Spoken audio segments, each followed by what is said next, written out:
tardes para todos y para todas. Capaz que nos presentamos las que vamos a integrar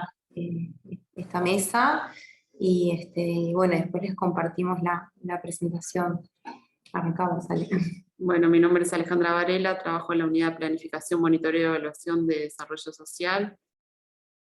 Yo soy Carla Oroz, también trabajo en la Unidad de Monitoreo, Planificación y Evaluación de Desarrollo Social de la Intendencia de Montevideo. Somos sociólogas las dos y le pasamos la palabra a las otras compañeras.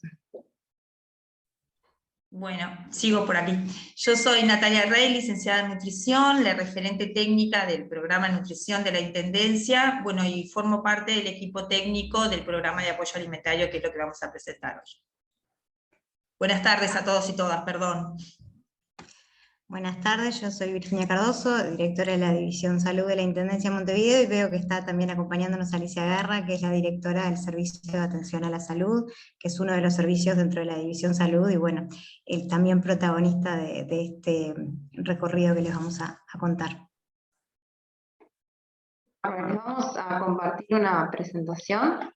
que armamos como para ordenar un poco la instancia y después sí abrir al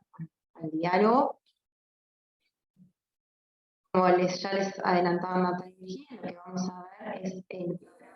atención a la malnutrición por déficit en policlínicas de la Intendencia de Montevideo. Dentro del eje que combina dos ejes en realidad de apoyo alimentario y demás respuestas en salud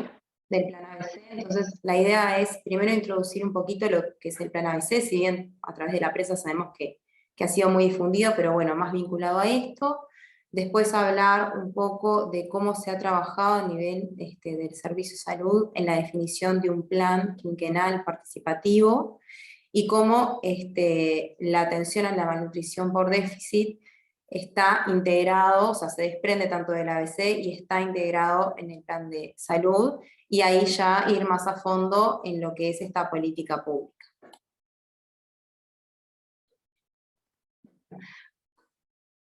El plan ABC, bueno, surge en el contexto de la pandemia, o sea, a finales de 2020, con la pandemia se identifica la necesidad de apoyar a determinados sectores de la población, principalmente aquellos que se vieron más afectados, más vulnerables y con mayor impacto social en términos de salud e impacto económico en las vidas de estas personas y de las familias. Entonces, bueno, con este sentido es que se crea el Plan ABC de apoyo básico a la ciudadanía, intentando dar una respuesta integral, participativa, y con anclaje y énfasis territorial al contexto de la emergencia sanitaria para el departamento de Montevideo, reconociendo o priorizando determinadas poblaciones que por su situación o condiciones pueden estar asociadas a mayores niveles de vulnerabilidad, trabajando con género, generaciones, la ascendencia étnico-racial, personas discapacitadas, también por tipos de población, jóvenes, personas mayores, personas migrantes. El plan se conformó de 5 ejes, uno que apuntaba más a lo vinculado al trabajo, al empleo, a la generación de ingresos, vinculado a la educación también. Después otro con un abordaje más territorial desde los barrios, denominado tierras, viviendas y barrios. Otro eje de apoyo alimentario, el de igualdad de género y el de más respuestas en salud. Nosotros, o sea, en realidad, bueno, la salud es transversal, atraviesa todos los ejes, desde la visión se ha trabajado en todos estos ejes del Plan ABC, pero priorizamos el de apoyo alimentario y el de más respuestas en salud, que a su vez es el específico, ya que dentro de estos dos se contextualiza más el programa de apoyo a la malnutrición por déficit. El apoyo alimentario, si bien fue más conocido por el apoyo que se brindó a las ollas populares y a las redes de ollas populares y a otras organizaciones con el tema de la distribución de alimentos y otro tipo de acciones que se realizaron, porque no solamente se realizó la distribución de alimentos, sino que se trabajó mucho con estos colectivos, también incluye la promoción de hábitos saludables, el garantizar o el promover la seguridad alimentaria de las personas que viven y que también transitan por la ciudad de Montevideo, apostando a una adecuada nutrición, al fomento de una economía circular, a la adopción de buenos hábitos, también al autosustento y a la producción de alimentos. O sea, es más amplio que simplemente el apoyo a redes y a ollas populares. Y a su vez también se puso un gran énfasis en brindar una mayor respuesta en salud a partir de la red de policlínicas que la Intendencia tiene en el territorio, y se adoptaron diferentes medidas. Entre ellas se puede destacar el aumento en los días de atención, que se incorporó la atención en días sábados, también los móviles de salud que salen y recorren el territorio, la ampliación del horario de las policlínicas, entre otras medidas que se toman para mejorar y atender la salud de las personas en este contexto de la pandemia.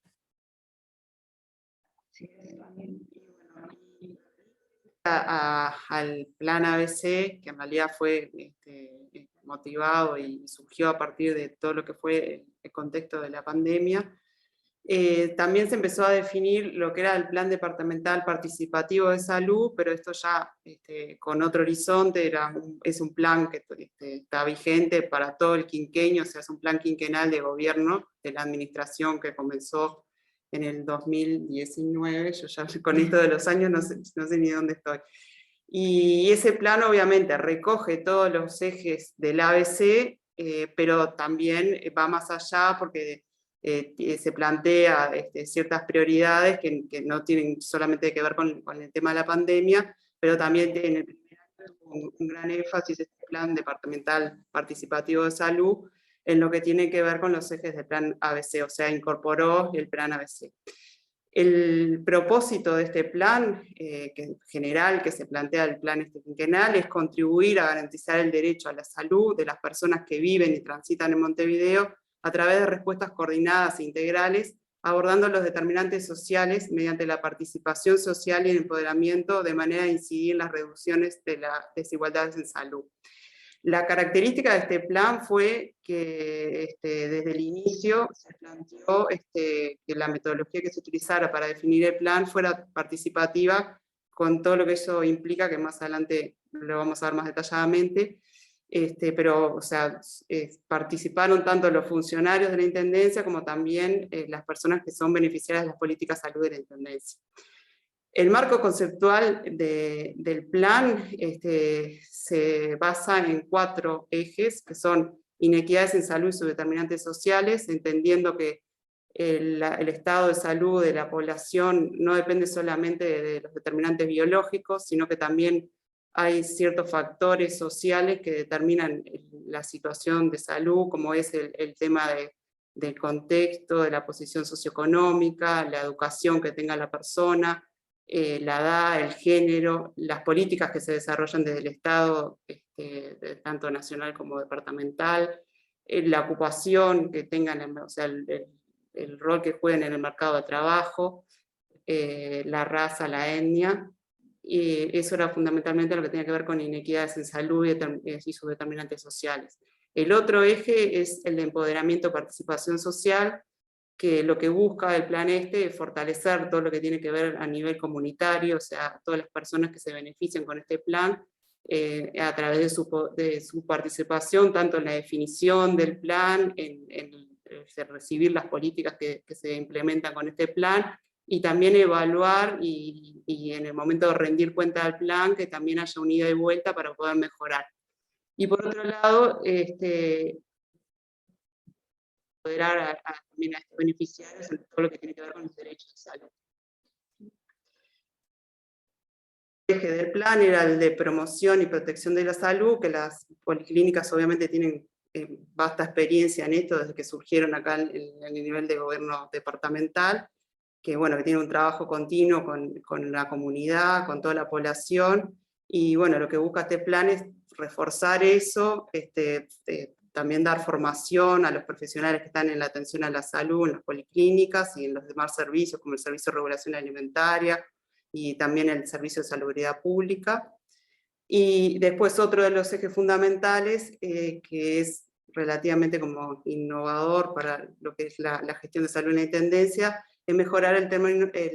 tema de resolutividad en el primer nivel de atención, considerando que según distintos estudios que hay científicos, el 85% de los problemas de salud se pueden resolver en el primer nivel de atención.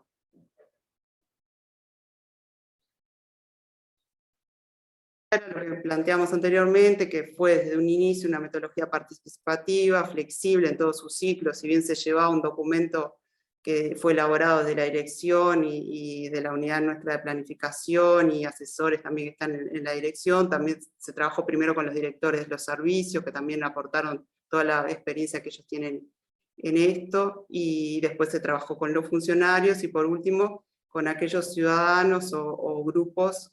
vecinos, organizaciones de la sociedad civil, Universidad de la República, sindicatos, Cámara de Comercio, diferentes actores que están vinculados con los distintos servicios de la División de Salud, y bueno, lo que se buscó era la participación activa de la ciudadanía, y luego tener también ese ciclo de retroalimentación en la cual cuando se rinda este plan, en la medida que esto se va implementando y al final, haya también un aprendizaje tanto para los que ejecutan las políticas y definen las políticas del gobierno, así como también para un fortalecimiento de la ciudadanía en general.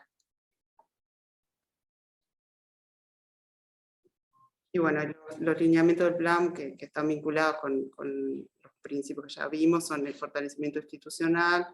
el primer nivel de atención y la resolutividad, y el empoderamiento y la participación social. O sea, en realidad estos lineamientos, si bien fueron inicialmente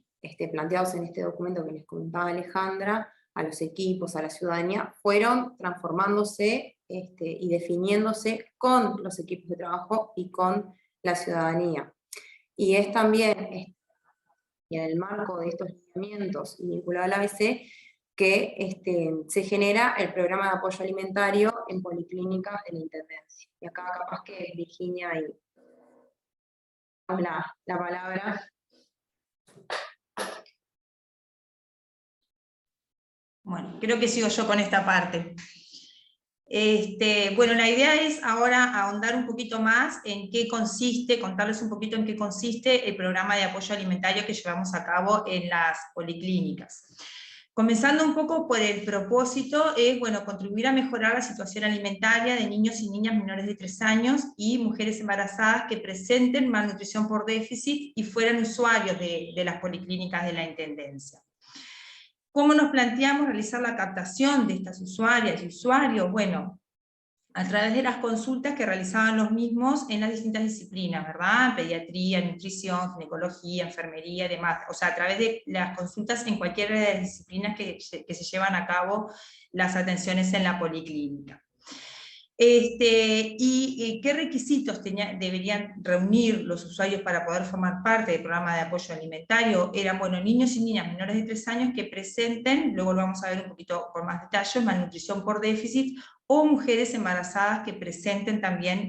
malnutrición por déficit. ¿Ustedes las pasan, Ale y Carla? Bien. Ahí está. ¿Qué componentes o en qué se basa el programa de apoyo alimentario? Bueno, tiene distintos componentes. Uno es el apoyo económico o la transferencia monetaria. Se realiza una transferencia monetaria a todos los usuarios beneficiarios mensual con el objetivo de poder contribuir a la compra de alimentos de adecuada calidad nutricional. Ese es uno de los componentes. Después el otro, y bien importante, es todo lo vinculado a la educación nutricional. Consideramos que el pilar educativo es fundamental para poder apoyar a estas familias que se encuentran en situaciones de alta vulnerabilidad, contribuyendo a través de la educación a que puedan mejorar su selección de alimentos. El otro componente importante es todo lo que tiene que ver con la atención y el seguimiento en salud. Planteamos un seguimiento bien riguroso, un monitoreo bien frecuente de la situación de estos usuarios y de estas familias, con una frecuencia mensual o mayor, de tal forma de poder realizar un acompañamiento que permita poder apoyar a las familias en todos aquellos aspectos que se consideran necesarios. Y la orientación social, como para poder también vincularlos con políticas y con otras prestaciones sociales que puedan ser beneficiarios y que al momento de ingresar al programa no tengan aún acceso. Para todo esto se cuenta con los equipos de salud que integran las policlínicas, que son los que llevan a cabo todo este abordaje, el monitoreo y seguimiento y demás, que son equipos interdisciplinarios, y a su vez con duplas regionales de apoyo, que son duplas interdisciplinarias, que el objetivo es que ellas puedan apoyar en el abordaje de todas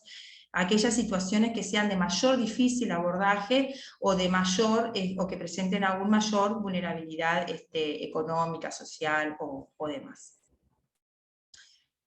Entonces, profundizando un poquito más en cuáles son los criterios de ingreso al programa, como dijimos, la presencia de malnutrición por déficit, definida en este caso como emaciación, retraso de crecimiento o bajo peso. Pasala, Ale, nomás. Y ahora vamos a ahondar un poquito en qué significa cada una de estas, o por qué definimos el ingreso a través de estos indicadores. ¿Por qué consideramos el retraso de crecimiento? Bueno, porque todos sabemos, el retraso de crecimiento, primero que nada, es niños o niñas que presenten una talla menor a la esperada para la edad, ¿sí? Menor en 2 desvíos estándar respecto a la mediana propuesta por la OMS. Como todos sabemos, aquellos niños o niñas que presenten retraso de crecimiento, sobre todo si ese retraso de crecimiento está presente en los primeros 3 años de vida, eso genera consecuencias que son muchas veces irreversibles, ¿tá? Y tiene efectos en el momento actual, y así como también a largo plazo. Se habla de que los efectos a largo plazo de los niños que presenten retraso de crecimiento pueden implicar disminución del desarrollo cognitivo, reducción de la capacidad productiva, aumento del riesgo de incluso algunas enfermedades degenerativas. Por eso el retraso de crecimiento es un marcador de riesgo en lo que tiene que ver al desarrollo infantil. Incluso se habla de que, bueno, de que aquellos niños que presenten retraso de crecimiento en los primeros 2 años de vida, eso es un factor predictivo de resultados negativos en todo lo que tiene que ver con lo cognitivo y en etapas posteriores de la infancia, e incluso de la adolescencia. Por eso uno de los criterios que definimos para el ingreso al programa son niños y niñas menores de 3 años que presenten retraso de crecimiento. Pásame a leer la otra. El otro criterio de malnutrición por déficit es la emaciación. Bueno, la emaciación es la presencia de un bajo peso en relación a la altura. Y como todos sabemos, la emaciación y el retraso de crecimiento comparten factores causales, tanto directos como indirectos. Y si un niño presenta emaciación en el tiempo, mantenida en el tiempo, eso generalmente termina afectando el crecimiento y conlleva que también desarrolle retraso de crecimiento. Y cuando están presentes ambas situaciones, ambas problemáticas juntas, eso genera un pronóstico aún más complejo. Entonces, cuando uno realiza un diagnóstico nutricional, se toman en cuenta distintos indicadores, ¿sí? El análisis de distintos indicadores, como son indicadores alimentarios, clínicos, bioquímicos e indicadores antropométricos. Para el ingreso a este programa, nosotros definimos específicamente indicadores antropométricos. Entonces, ingresan niños o niñas que presenten menores de 3 años que presenten riesgo de bajo peso,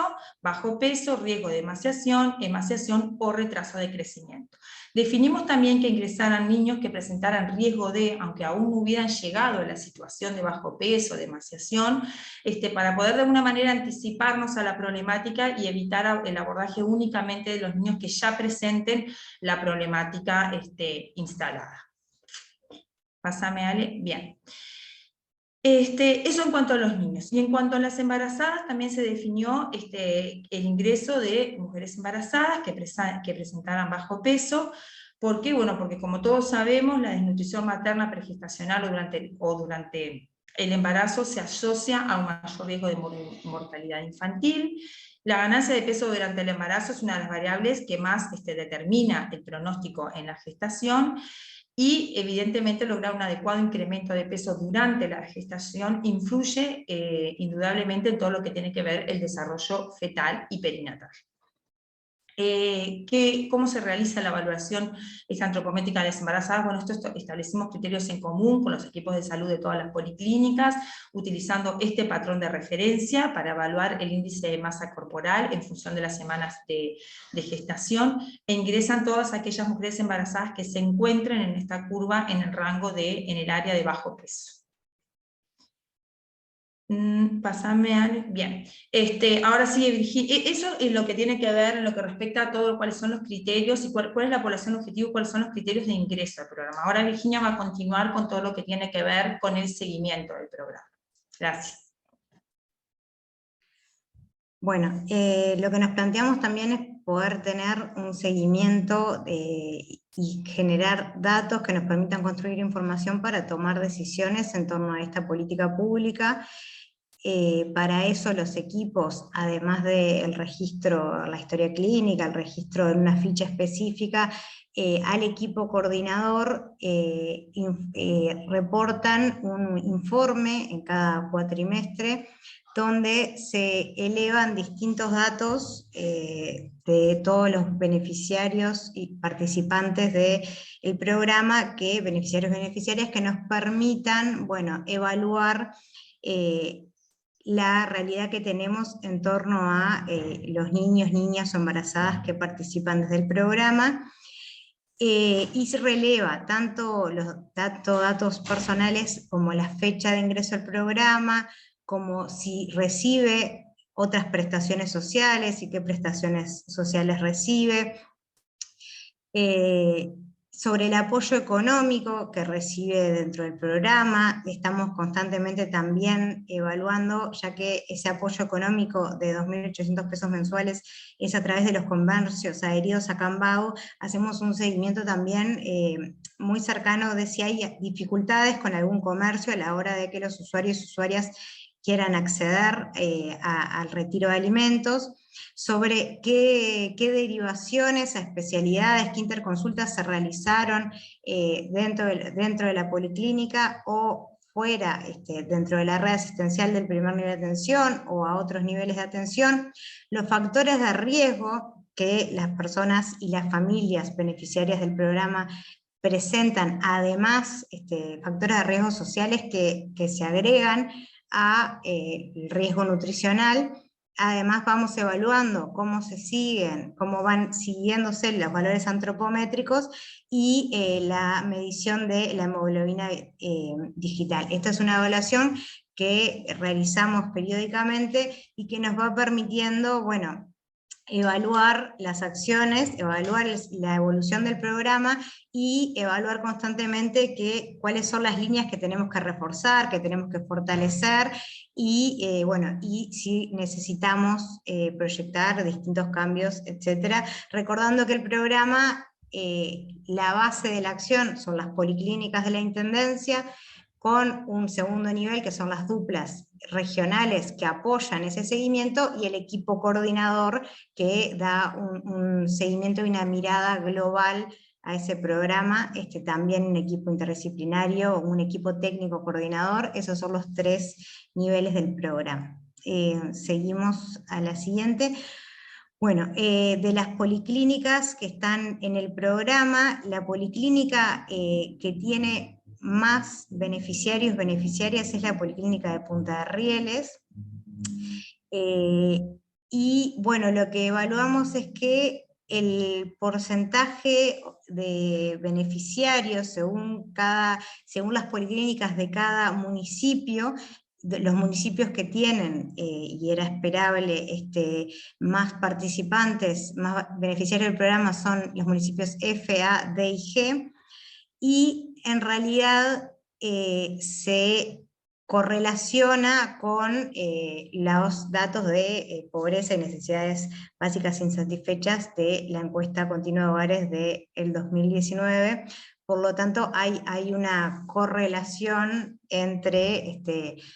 los indicadores sociales y la participación en el programa, en realidad a la hora de la distribución en el territorio y en los municipios. Bueno, esto hasta el último corte de evaluación de informes que hicimos dentro del programa, teníamos unas 341 personas participantes del programa. Lo que queremos decir es que este número es siempre dinámico, porque los ingresos son cada 15 días. Como consideramos que un mes es demasiado tiempo en una situación de riesgo nutricional, las policlínicas ingresan una vez que un niño o niña embarazada llega a una policlínica, se evalúa, se pesa, se talla, se evalúa que por los valores antropométricos y la evaluación que hacen los técnicos necesita ingresar al programa, se llena un formulario de ingreso, se envía al equipo coordinador y cada 15 días se envía la lista de los nuevos ingresos a Cambadu para que les dé el alta para el relevamiento para que puedan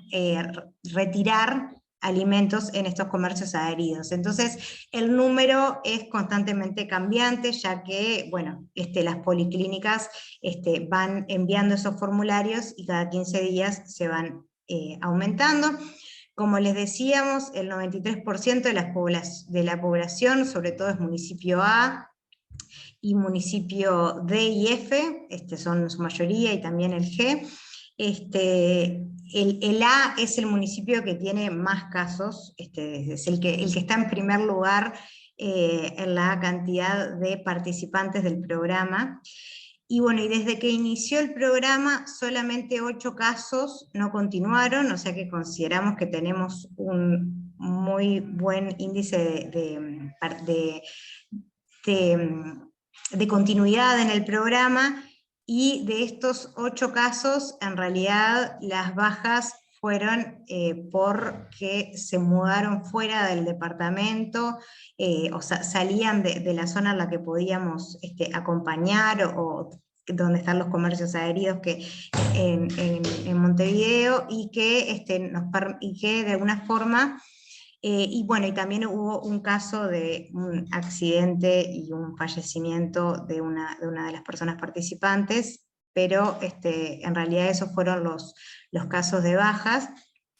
Cuando relevamos los factores de riesgo, como era esperable en una situación en la que vemos que hay riesgo nutricional, los principales factores que aparecían en el relevamiento y en la evaluación son los problemas de empleo, las condiciones precarias de la vivienda, el hacinamiento, las situaciones de violencia de género, el consumo problemático de sustancias por parte de padre, madre, y actividades delictivas en el núcleo familiar. En el reporte de las policlínicas, esas son las situaciones de riesgo social más frecuentes a nivel de las familias, que, como se imaginarán, también implica un abordaje interdisciplinario de toda esta complejidad social, ya que no solamente se atiende el peso y la talla y la alimentación, que por supuesto que pueda acceder a la materialidad de los alimentos y a la educación nutricional es un eje central de este programa, pero entendemos que esa realidad se da en un contexto de vulneración social más amplia, ¿no? Y de mayor complejidad. Y bueno, cuando vemos las especialidades que han, o disciplinas que han acompañado con mayor frecuencia a la hora de las consultas en policlínicas, pediatría y nutrición están en primer lugar, junto con enfermería, medicina familiar y comunitaria y trabajo social, son bueno, las áreas disciplinares donde, bueno, la gran mayoría de los participantes ha pasado por alguna de estas, en general por casi todas, y se apuesta también a acciones conjuntas a través de acciones educativas o visitas domiciliarias o distintos tipos de intervenciones de acuerdo a lo que la situación individual y cada caso amerita en ese seguimiento, ¿no? en esa evaluación. No sé, bueno, por ahí era un poco lo que queríamos presentarles, sobre todo queríamos contarles esta metodología de trabajo, el diseño, el contexto y el diseño en el que se da este programa, que realmente implica un compromiso muy grande por parte de las policlínicas de la Intendencia de Montevideo, por parte de los funcionarios y funcionarias, de los equipos de salud, que cada día le ponen el cuerpo a situaciones y realidades muy complejas, y que este programa pretende ser una herramienta más dentro de la política pública que nos permita pensar de forma integrada una intervención que no solo dé una prestación monetaria, una transferencia monetaria, sino que esa transferencia se dé en el contexto de un acompañamiento social, acompañamiento en salud y sobre todo un acompañamiento en lo que tiene que ver con la educación nutricional y que pueda pensarse de la forma más integral que pudimos hacer esa política pública para, bueno, abordar esta problemática en particular que en contexto de pandemia y de crisis social claramente nos preocupaba muchísimo y, bueno, y las compañeras y el equipo técnico del Servicio de Atención a la Salud diseñó con mucha rigurosidad técnica la propuesta de este programa que fuimos, bueno, construyendo en conjunto y que empezó en julio del año pasado.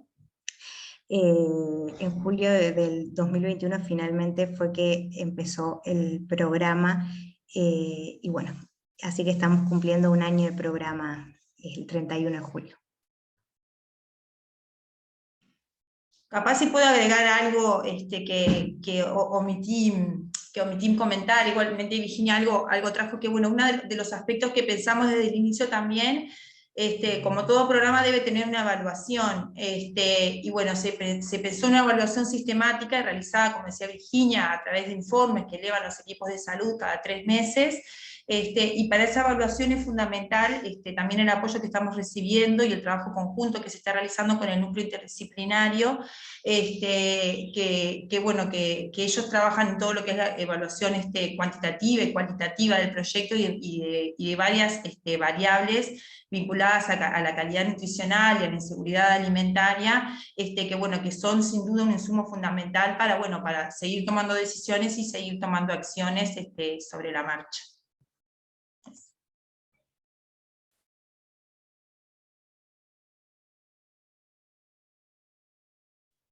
Sí, creo que esa aclaración está buena en el sentido de que la información que tenemos por el propio programa, la información de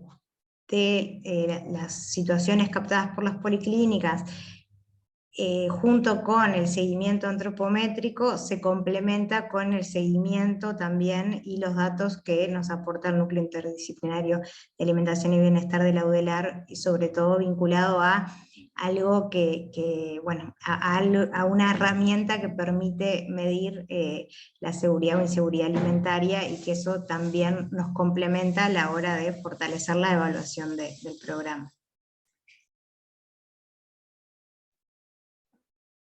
Vamos a Gastón, ¿cómo seguimos con el espacio? Si ya abrimos a preguntas o... Si les parece, podemos abrir un espacio para preguntas de los participantes. No tenemos ninguna en el chat, pero podemos abrir si hay alguien que quiera hacer alguna pregunta, algún comentario.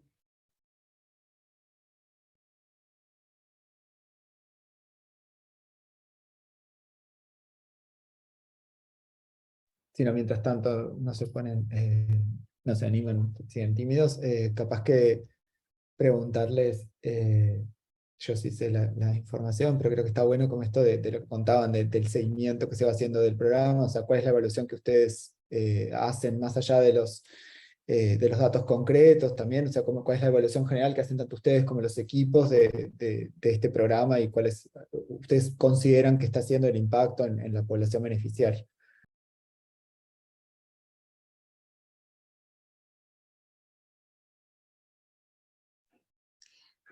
Bueno, en realidad esta evaluación que hoy además la hicimos también en conjunto con los coordinadores y coordinadoras de las policlínicas, y poder pensar con ellos también la evaluación del programa, creo que la evaluación que venimos haciendo tiene como dos líneas. Por un lado, que es una evaluación de que es un programa que viene generando o viene siendo bien evaluado por las policlínicas en las herramientas que le permiten a la hora de acompañar las situaciones de las familias, que es de alguna forma, bueno, creemos que la alta continuidad hace que, bueno, implica también que es bien evaluado por las familias que se mantienen en el programa y que participan de las distintas acciones, pero también hay una evaluación a la hora de ver los valores antropométricos, a la hora de ver bueno, la evaluación de seguridad alimentaria, etcétera, que hoy bueno, elegimos que ese no sea el centro, pero por un lado vamos viendo que está existiendo una evolución favorable de los niños, niñas y las mujeres que participan del programa, que obviamente siempre nos dicen las compañeras y los compañeros, nunca podemos asociar que la mejor situación pueda ser solamente por el programa, porque los aspectos nutricionales son múltiples, o sea, que son multicausales, digamos, entonces, pero bueno, creemos que bueno, que también el programa incide en esa buena evolución de los datos más fríos, ¿no? A la hora de ver evolución de peso, talla, a la hora de ver evolución en índice de masa corporal, a la hora de ver evolución a nivel de los datos que tienen que ver con la seguridad alimentaria, y también tenemos un seguimiento de qué es lo que consumen las familias participantes del programa, qué es lo que retiran a los comercios adheridos a Cambado, y por ejemplo hay alimentos como la carne y los lácteos, que fueron de los alimentos que bueno, tuvieron una mejoría a la hora del consumo de esos alimentos, por más que, bueno, claramente esto que decíamos de la otra línea que evaluamos es lo que tiene que ver con las acciones que tenemos que hacer para mejorar el impacto de nuestras intervenciones, ¿no? Y también a la hora de evaluar resultados, nos parece que esta evaluación que nos permite ver el proceso y nos permite ver el impacto, por más que hasta ahora, como las familias han ingresado, tenemos sobre todo datos más firmes sobre los que llevan 6 meses en el programa, pero sí decir que, bueno, vamos evaluando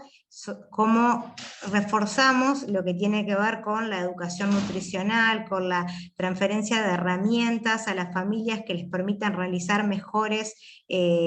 elecciones a la hora de elegir los alimentos, a la hora de, bueno, poder cocinar los alimentos, el poder tener más herramientas para poder generar una alimentación más saludable, porque la transferencia monetaria no garantiza necesariamente que que tanto la elección de los alimentos como la forma de cocción o de elaboración se acompañe necesariamente con el resultado de la alimentación, con el nivel de calidad nutricional que queremos que tenga, ¿no? Entonces, a la hora de, siempre hablamos mucho con las compañeras de todo lo que tiene que ver con los micronutrientes, ¿no? Y la necesidad y la importancia de esos micronutrientes en esta etapa de la vida, y cómo elegir los alimentos que puedan aportar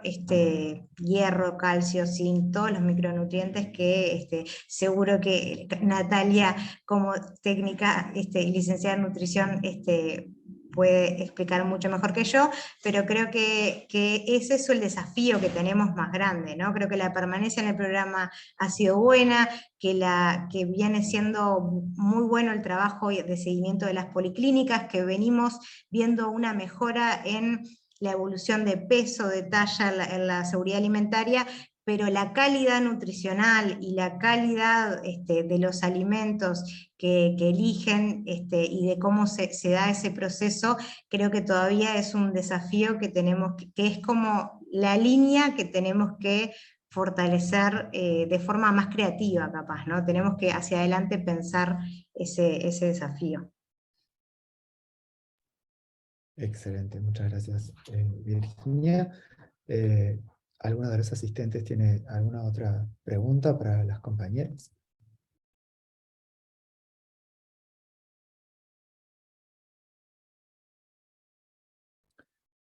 Capaz que, nada, aprovecho. Como otra pregunta que es así, es un poco más compleja, Virginia, capaz que vos sos la más adecuada, que tiene que ver con esto de cuál ha sido el vínculo con, ¿no? con otras organizaciones del Estado y cuál es la experiencia que han tenido en esta iniciativa, que en realidad es una iniciativa focalizada en la atención de la malnutrición, donde en realidad a nivel nacional en muchos casos no hay programas, ¿no? que tengan como esta visión. ¿Cuál ha sido como la interacción o la visión que han tenido desde otras? Hemos sabido por la prensa de algunos debates también sobre los números, sobre la interpretación de los resultados, o sea, cuál es la experiencia y de cierta forma los aprendizajes para más estos vínculos entre instituciones, tanto departamentales como nacionales. Sí, es un punto complejo. Creo que hay a distintos niveles complejidades, ¿no? Yo siempre digo una cosa, que es que los equipos técnicos trabajan en territorio de forma coordinada, colaborativa, comprometida, independientemente de si es un equipo que depende de un programa nacional o un programa departamental, y eso es algo que me parece siempre como muy clave de marcar, ¿no? Tanto así que incluso en alguno de los talleres, por poner un ejemplo, en Policlínica Giraldez, a la hora de hacer los talleres nutricionales se sumaron la dupla de Uruguay Crece Contigo y apoyaron, no sé, el trabajo en territorio es conjunto. Y bueno, nosotros somos parte de una red asistencial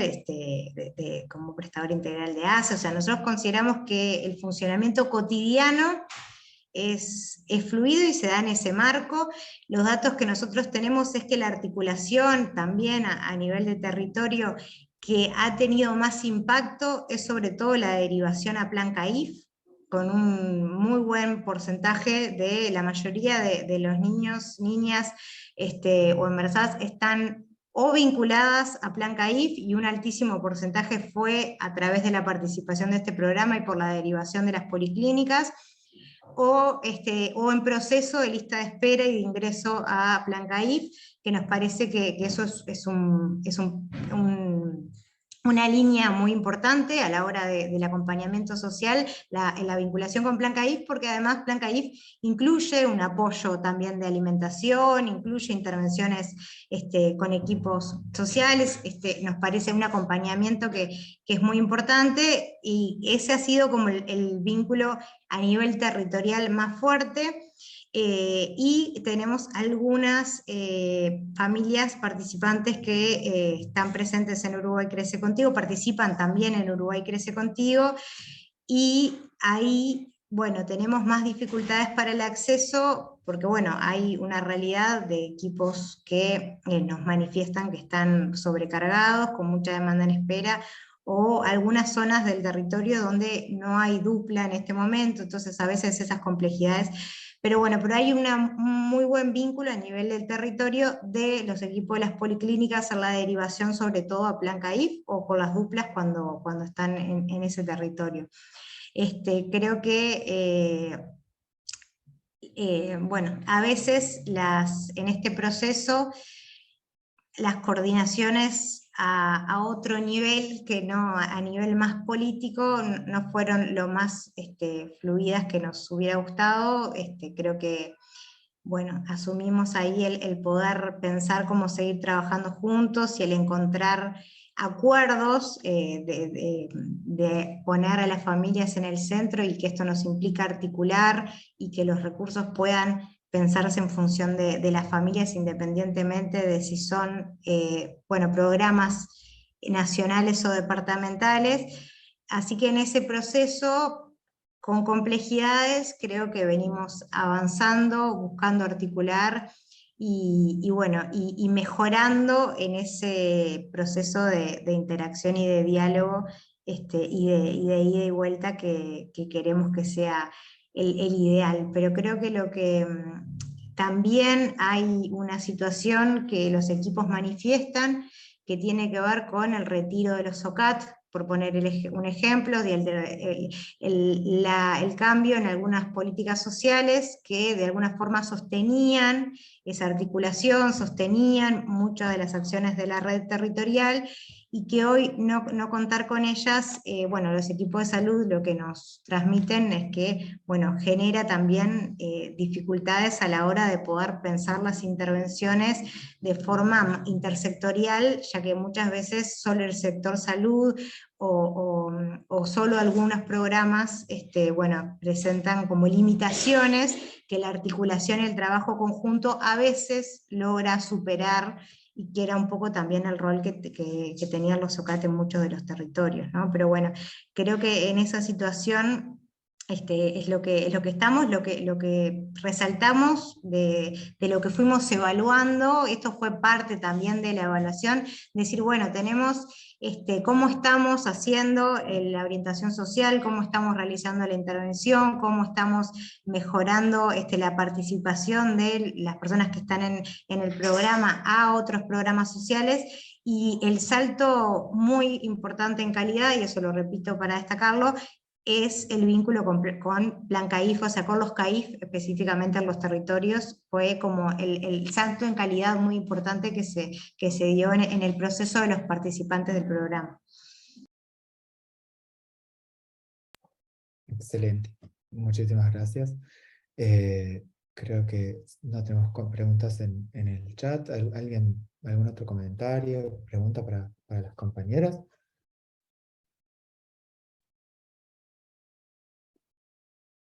Bien, creo que no tenemos... Un poco extraño, pero acá en realidad somos varios que estamos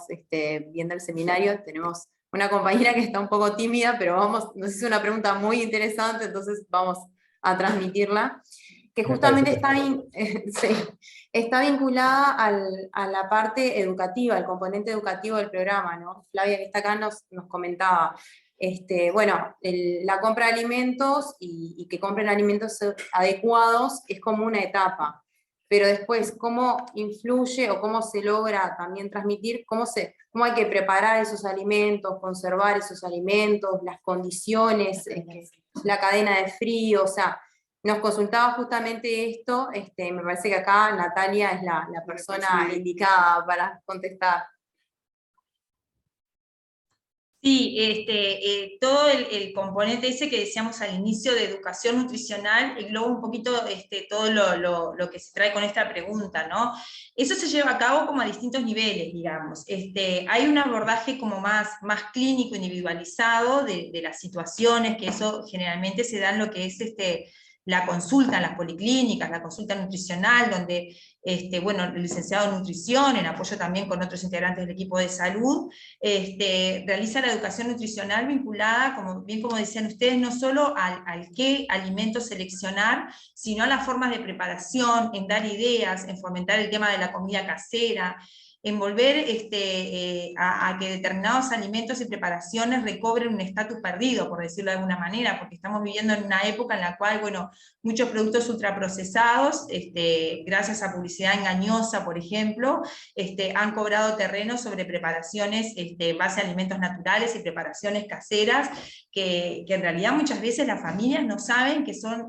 mucho mejor nutricionalmente que determinados productos ultraprocesados, que tienen un costo mayor y demás. Entonces, bueno, toda esa educación que tiene que ver con el qué elegir, qué comprar, cómo preparar y cómo conservar esos alimentos se lleva a cabo, tanto a nivel de la consulta individual, del licenciado en nutrición y con el apoyo de otros integrantes del equipo de salud, así como también en determinadas situaciones, en abordajes grupales, en talleres. Hay determinados contextos donde, bueno, las familias son más afines a concurrir a talleres educativos y demás, y bueno, se realizan instancias grupales donde se tratan y se abordan todas estas temáticas. Y ahí realmente, digo, son súper productivos los resultados, porque realmente ahí es donde visualizamos que bueno, que muchas veces, por supuesto que tiene que ver con el acceso económico, el tema de las dificultades alimentarias, pero muchas veces también la falta de acceso económico que tienen las familias, a eso se le suma que no tienen información adecuada sobre alimentos y preparaciones, y al hecho de que cómo culturalmente se ha perdido el hábito de cocinar, el hábito de realizar una preparación en casa también. se trata de evaluar mucho y de ser muy cuidadosos con el tema de, bueno, qué condiciones tienen las familias para poder llevar a cabo las preparaciones, cuáles son las características de la vivienda, con qué medios de cocción cuentan, porque esos son todos aspectos que también al momento de realizar el abordaje de estas familias hay que tomarlo en cuenta, o sea, hay que hacer recomendaciones que puedan llevar a la práctica. Entonces, en eso también el abordaje muchas veces que se hace a nivel de consultas domiciliarias, de visitas domiciliares y demás es fundamental porque permite saber, bueno, con qué cuentan las familias para poder realizar las recomendaciones más ajustadas a esa realidad y para que en definitiva lo puedan llevar a la práctica, que es lo que importa, ¿no? Entonces ahí también el rol de las duplas regionales es bien importante, porque muchas veces estos talleres educativos, estas actividades más comunitarias, son llevadas a cabo por las duplas, en otros casos son llevadas a cabo por los equipos de salud de las policlínicas, que también tienen un rol bien importante en todo esto. Y bueno, y va por ahí más que nada, ¿no? O sea, un abordaje más individualizado y más colectivo en aquellas situaciones que es viable. No sé si respondí por ahí o quieren que aclare algo más de eso. De ese No, pilar. perfecto, dice acá Sí, Flavia. excelente. Hoy Excelente. veíamos un dato vinculado a esto de un cambio que, por ejemplo, se mantiene la compra de ultraprocesados,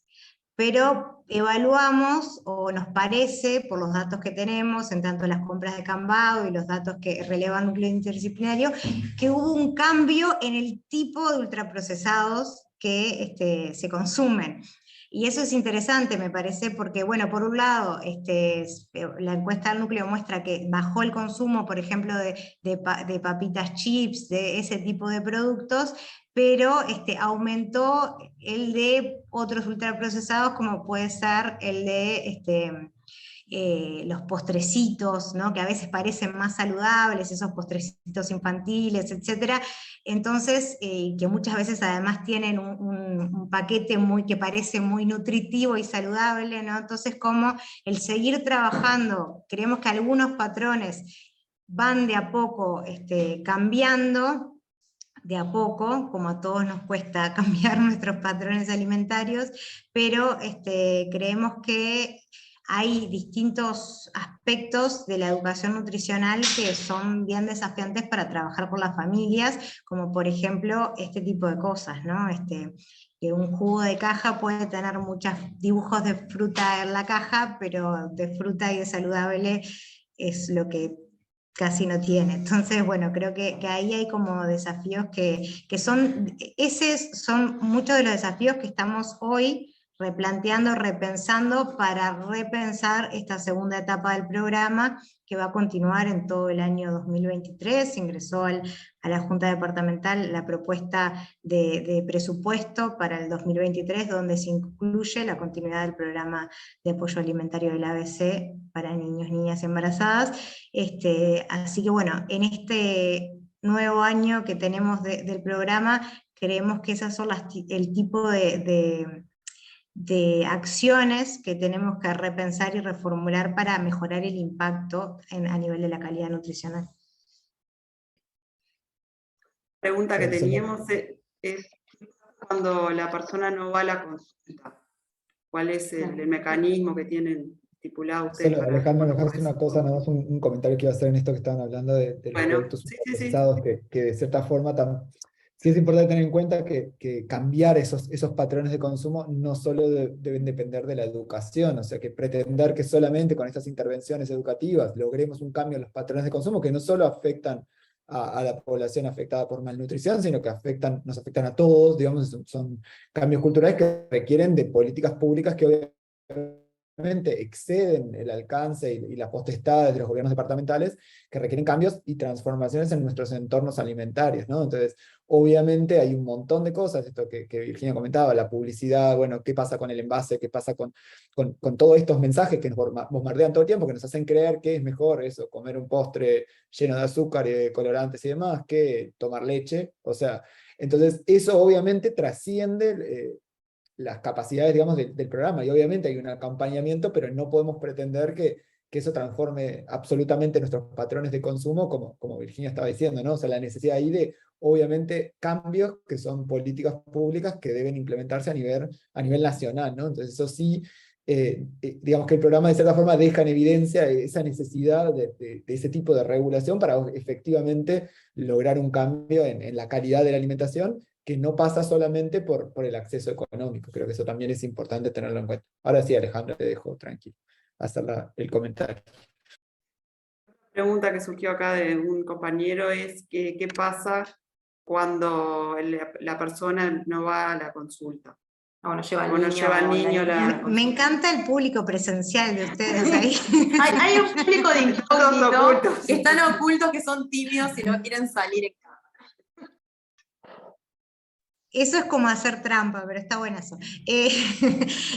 No, está buena la pregunta. Nosotros lo que pautamos, acá veo que prendió la cámara Gaby Paz, que es una de la trabajadora social de la dupla Oeste. En realidad, lo que está pautado es que el mínimo del vínculo de las intervenciones tienen que ser mensuales. Esto lo quiero decir, pero siempre tratamos de reforzar que eso no quiere decir que tenga que tener consulta todos los meses, sino que puede ser un mes una consulta, otro mes una visita domiciliaria, otro mes una cierta, no sé, si hice el contacto con el CAIF y realizamos, o sea, todos los meses, mínimo, mensual, una vez por mes tengo que tener acciones para tengo que registrar acciones vinculadas a la intervención y el seguimiento de cada una de las personas participantes del programa. Por eso, en realidad, lo que nosotros siempre defendimos desde el principio del programa es que esto implica también una responsabilidad del equipo de salud en tener un rol proactivo a la hora de mantener el vínculo con ese niño, niña, esa mujer que está en una situación de riesgo nutricional. Entonces, implica que nosotros además contamos con la fortaleza de Plan Aduana y de toda la red de visitas domiciliarias a niños, niñas. Entonces, bueno, cuando no va a las consultas, en realidad o se hace el contacto telefónico y se vuelve a citar, o se ve cuál es el problema, o se hace una visita domiciliaria, el equipo de salud, de referencia de esa familia va hasta la casa a tomar contacto, a ver qué pasó. También, bueno, ha pasado de personas que se mudaron de barrio. Hoy en la evaluación con los equipos surgía mucho esto de la movilidad de las personas y la necesidad de, bueno, volverlo a conectar, pero con otra policlínica que le quede más cerca, y no necesariamente con la policlínica que había captado esta situación y la había ingresado al programa. O sea que de alguna forma para nosotros es importante marcar el rol proactivo que tienen los equipos de salud de estas familias para mantener el vínculo, ¿no? Que no es una responsabilidad que depositamos enteramente en las familias, sino que es una responsabilidad compartida que trabajamos entre las familias y el equipo de salud. Pues consideramos que los usuarios también, su seguimiento es nuestra responsabilidad asistencial. Entonces, eso por un lado, y por otro lado, lo que está establecido en el programa es que si no se tiene vínculo con la familia por más de 3 meses, se le da de baja el programa. Lo bueno para decir es que no hemos tenido ninguna baja por ese motivo, porque en realidad las acciones de los equipos han hecho que el vínculo se mantenga y no hemos tenido ninguna familia que haya tenido baja por desvinculación, por no sostener el vínculo con la policlínica, o con la dupla regional, o con el equipo de salud de distintas maneras, sino que las desvinculaciones han sido sobre todo por mudanza fuera del departamento, etc. Entonces, creemos que ahí hay como una batería de acciones que agotar a la hora del seguimiento, y que en la evaluación que hacemos ahora es buena, porque no se ha tenido que dar baja por falta de vínculo con los niños, niñas o las mujeres.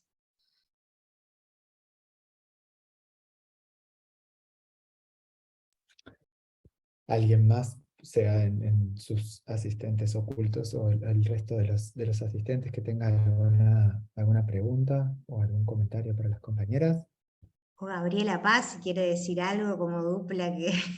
haya faltado complementar desde su vivencia, puede también.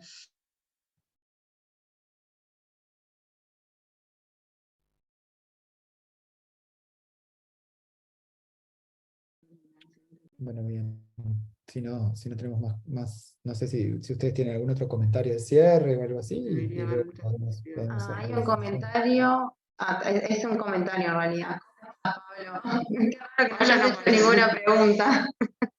Un comentario de Pablo Saloni. Bueno, Pablo, que nos dice que excelente programa y que debería haber muchas iniciativas de este tipo. Y bueno, y en realidad agradecerle mucho a Pablo Anzalone por el comentario, porque además de ser un comentario gratificante, Pablo es un referente en estas temáticas de salud y además en las temáticas de políticas de alimentación saludable. Así que bueno, gracias Pablo por el comentario. Perfecto. Entonces, las dejo a ustedes hacer el cierre. Entonces. Bueno, creo que no pensamos ningún cierre, pero sí agradecerles, aunque estuvieron callados y calladas muchos, en realidad creo que el Zoom a veces dificulta la interacción, pero también facilita la participación a veces en las locuras de los días, así que bueno, agradecerles a todos,